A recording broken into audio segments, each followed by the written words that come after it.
young reporters over there. Hey, Sean. My daddy calling me. Call your dad, bro. Well, Coach, how you doing? You see what I'm got doing? hot mics, too. What's up, Coach? I'm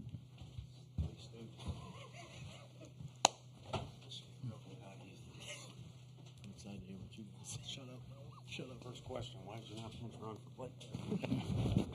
I have 11 bags. Coach, thanks for joining us. We'll ask for an opening statement, then we'll ask questions to the student athletes, and we'll dismiss them before we come back to questions for Coach. If you could give us an opening statement about tonight's game.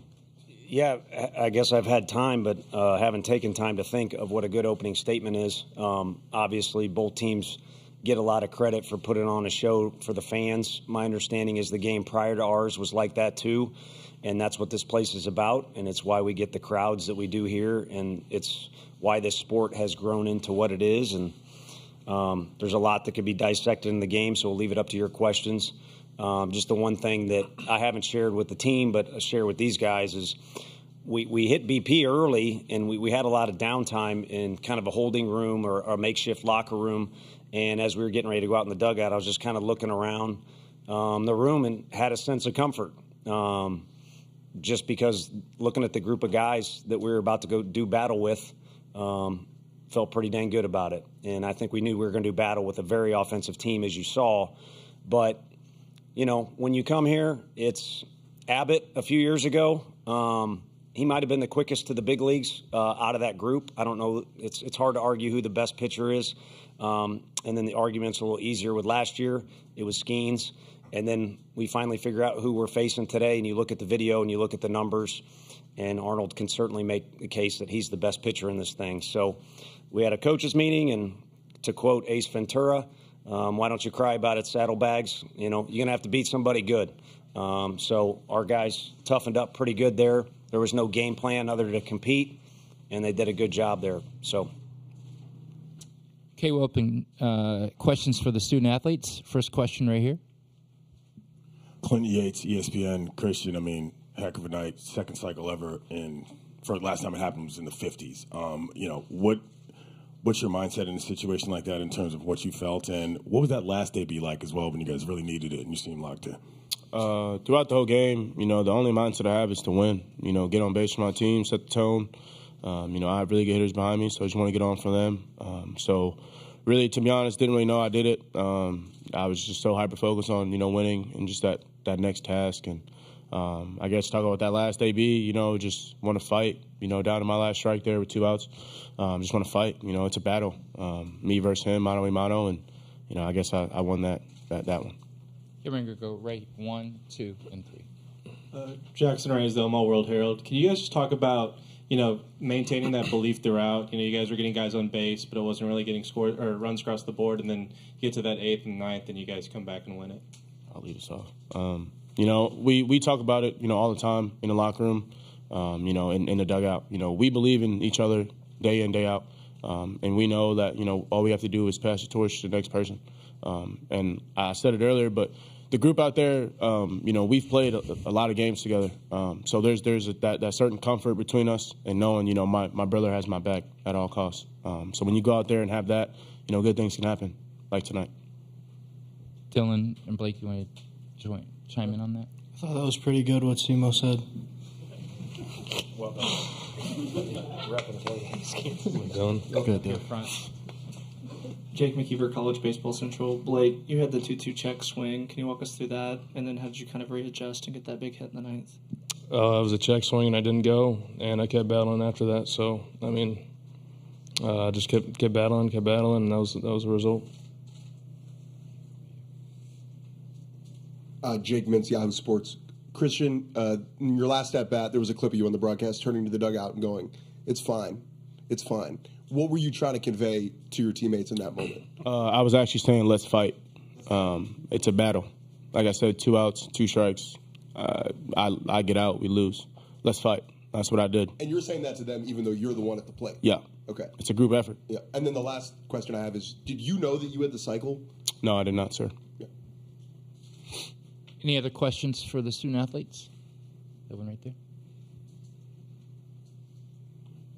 For you guys, what's the biggest mindset coming out at the top of the third inning, getting 6 runs across from the other side? What's just your mentality to, get back in it? And for all of you guys too, Chris, Dylan, and Blake, what do you just feel about the offense going into Sunday and everything else that lies ahead? I mean, we're a very gritty team. And when we go out there, we always think that we can put up whatever number on the scoreboard. And we aren't trying to put up a 6 spot. We're just trying to win every pitch. And we just threw a bunch of jabs all game and then threw that big punch in the 9th inning. With this offense, we're always 1 inning away. That's kind of our motto this year. And we just had a belief that a big inning was coming and just, trusting each other. Yeah, I mean, I think that's kind of the staple of this program. We're always 1 inning away. If they put up 6, we can do it too, and we have that confidence in each other. And, we were able to do that, scratch and claw, and was able to get back in there. Okay, last 2 questions. We'll go here and here for the students. For Blake and for Christian, with y'all coming back to win that game the way you did, how much, if at all, does that change some of the conversations y'all are going to want to have about some of the way things went early in that game and some of the miscues and that stuff, just team-wide? We won. I don't know if we'll have that conversation, but I know we won that game, and we're going to just keep trying to win every other game from there. Put that game, kind of behind us. It's cool, walk off, everything like that. But, now it's on to the next task, and I don't know who we play or whatever, but we'll be ready for them. Go ahead. Oh, I'm good. Hey, Harrison fan, SEC Unfiltered. You guys talk about how relentless this team is, just since proven season after season, and especially this season, throughout the season.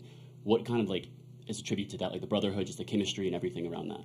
Yeah, I mean, I think from the fall, from the jump, you could tell that we bonded really, really good, and doing everything together, just always hanging out in the locker room later. So, we kind of knew we had something special, and we knew that all we had to do was put it on the field and work hard to be in this situation. And all those guys, even guys in the dugout, have really pushed themselves to be here and to be this team. So I'm super proud of everybody, and hopefully we can keep this trend going. What do you think, Blake? Yeah, Blake, would you like to add something?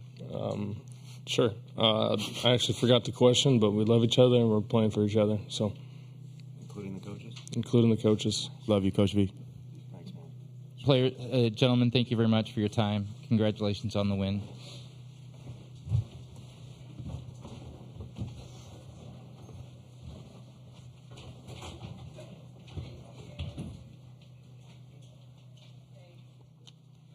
Okay, we're going to open questions for Coach right here. We'll start here right in front.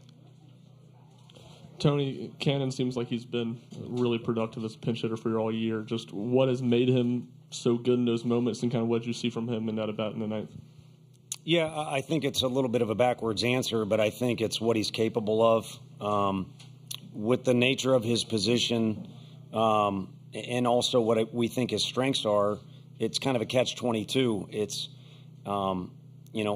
we've got an opportunity to put you in the game, but hold on, we want to put you in the game when the fire is burning hot. So that could be really frustrating for a young guy, even more frustrating for a guy that kind of envisions a Pete Rose, George Brett style of attacking the game, which he truly does. But for this team in particular, it's what his role is and what it needs to be. And it's a good chance he'll catch before our time is done here. There's a great chance that he'll have to be patient again for that next situation. But I think what you're seeing is what he's fully capable of, and it kind of embodies what these guys are talking about. I mean, I know they're trying to answer correctly, and they're really good dudes when they're not on the field. They're very competitive on the field. But what they're talking about, kind of brotherhood and throwing around those words, is Peebles has accepted his role. And I could go on down the list. Snead gets the win tonight. There's times we've taken the ball from him. There's times where he's sore, but he wants to take the ball. I mean, it's been a good group as far as all that stuff goes. That lineup turned over, and you have a runner on, and Christian and Blake are coming up in a 2-run game. What is that confidence level like for you? And as those counts go to full, is there a tension, or does the confidence outweigh that for you? See, I thought Simo was telling me to calm down. KT told me to calm down about 4 times. Had a bunch of dirt in my hands at one point. So I think I was the least composed out of that group. But I assure you that I was confident. We just talked about getting on base. And, yeah, it's nice to turn over the lineup. And, you know, Christian Moore was a man on a mission tonight, so you'd like to see him get up to the plate. But honestly, in that situation, what the conversation is let's just make sure we get one base runner. And then I feel like our lineup is capable. I mean, tonight, I don't think Cal had much to show for it. And then one of those regional or super regionals games, Cal almost kind of took over. And then we could go, you know, each guy through the lineup and talk, you know, similar fashion. We're going to go 1, 2, 3. And back here. Colin Wilson with the Action Network. Tony, when you came out of the dugout in the top of the ninth, none of us knew why you did. Can you explain what happened? How'd you come out of the dugout? Just the balk call. You know, again, a lack of composure, but it kind of had some history to it. That was something that we saw earlier in the game. And to be honest with you, if you go back and watch the video, we've got other guys, in my opinion, that were guilty of it on our side too. And then, you know, my feeling was it was arbitrarily called, you know, out of the blue. And I haven't talked to those guys. Typically, the umpires will, you know, give an infielder, hey, tell that guy he needs to stop. So maybe that was the case. Maybe they warned him, and he still didn't come completely set. But we felt like we were in a situation, especially with a runner at third, where that didn't take place. And, you know, I guess just kind of a competitive situation. I mein, again, coming into the game with Arnold, you watch the video, you want 90 feet any way you can possibly get it. So just kind of a build-up to that situation. But, you know, it's what he did, and there was kind of calls that went back and forth for both teams. Jackson Reyes, the Omaha World Herald. So Chris leaves the game early in the first inning. Can you just talk about what you saw from your bullpen, and outside of that third inning, just their ability to, you know, be resilient on the mound? Yeah, that bothers me that he came out of the game that quick. It would have been interesting to see how things would have taken place if, you know, the first play was tricky. It's a different field. It's a gorgeous field, but it's a different field. And, you know, I don't know that I managed our practice time as well as I needed to yesterday. I mean, you don't get much time to get used to it, and they cut it. So it's not like our guys weren't focused. I promise you we coach. But it looked like we were disorientated in some of those situations. And you know, Stom was throwing the ball very well. And as soon as I took one step out of the dugout, I'd have to look at the video. I forget what he said, some sort of phrase. I don't even think there was a cuss word in there. But, you know, he was as frustrated as I was that we had to take him out. But then each guy after that just kind of did what they had to do. I mean, those are more walks than you're typically going to see out of a Coach Anderson pitching staff. They're very dangerous in the lineup. There's some plays that we could have made behind them. All in all, it was a hot mess. But it's not going to be pretty. It doesn't have to be pretty this time of year. You just got to keep fighting. Oh, in the back. Tony, you've talked about your first two teams that came to Omaha, and maybe those first two games not playing like themselves. Did you see that early on from No. this bunch, and what allowed this bunch to maybe overcome some early mistakes and pull out this type of win? No, I felt like pregame, we tried not to rush anything. Probably the better way to do it. I've been guilty of doing that in the past. Like I said, we had some bonus time. And then you could sense the air about them was pretty good. They were eager to go. Again, Stom was throwing the ball well. Our first inning against Arnold, I got to be honest, I didn't envision it that way. The one thing I did envision, to be 1,000% honest with you, too, we've had a fair amount of success this year. We hadn't had a walk-off win.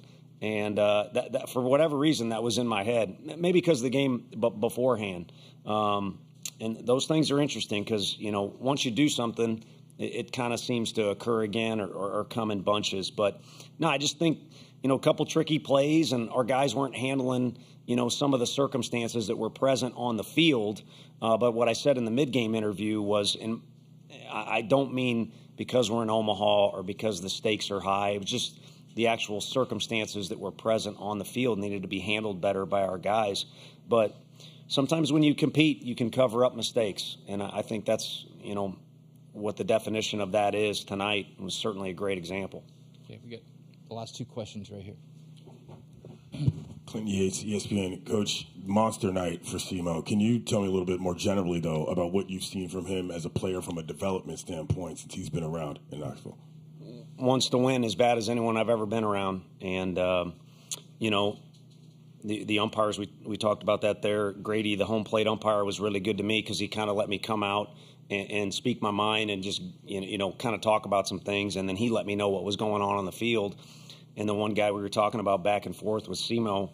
And I was just, you know, pleading a particular case. That guy wants to win as bad as anybody on the field. I don't know how you define that, but that's what makes his motor go. And he's not going so good when he's not in that mode and he's worried about other things. And to answer your question, his development has come to where he's matured a lot on and off the field to where he gets into that spot more often and doesn't let a bump in the road set him off or a poor game set him off in another direction. And it's been nice to see that development. Blake Burke and he are two guys that have been a part of two different ends that Chris Burke was talking about before the game. Such a fun story. Two different sides of the country, two totally different ways to do it. But they've both matured in so many different ways, and they're pros. And they're ready to be pros. I just hope it's not for a while. Last question for Coach. Jake Mintz, Yahoo Sports. Yeah. Just curious about Simo. Like, what we saw tonight was incredibly special, and in some ways, the culmination of a lot of time and work that's gone on with his development. For you, what was the moment that you realized he was special? Like, when you look back to recruiting the kid, is there a moment that stands out in your mind of, like, I knew that kid was going to be different? You know, our staff did a good job recruiting him. I played a very small part. As a matter of fact, I went to one game in the middle of nowhere in Georgia, and he didn't say hi to me. I don't know if he knew it was me or not, so I teased him about that all the time. He was pitching in that game. He was a pitcher, athletic kid, infielder that we recruited. And then I mentioned earlier to the ESPN folks, we didn't think he was coming to school. He had to turn down really good money in order to come. I was going to save this for later, but I think he's kind of battling a little bit of the reputation that people throw around right now from others that we dealt with 3 years ago. We had some concepts there that not a guy that says no to good money and come and wants to play team ball and things like that. And we knew right away once he was on campus we were wrong.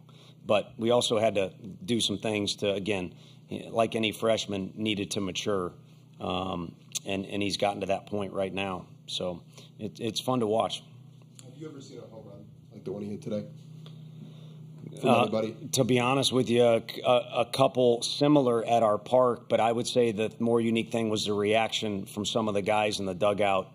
When you impress your teammates that way, where it's kind of like a Sean Kemp for old enough people in the room, like a Sean Kemp dunk, and you got everybody, on the bench going crazy. That was kind of the reaction in the dugout.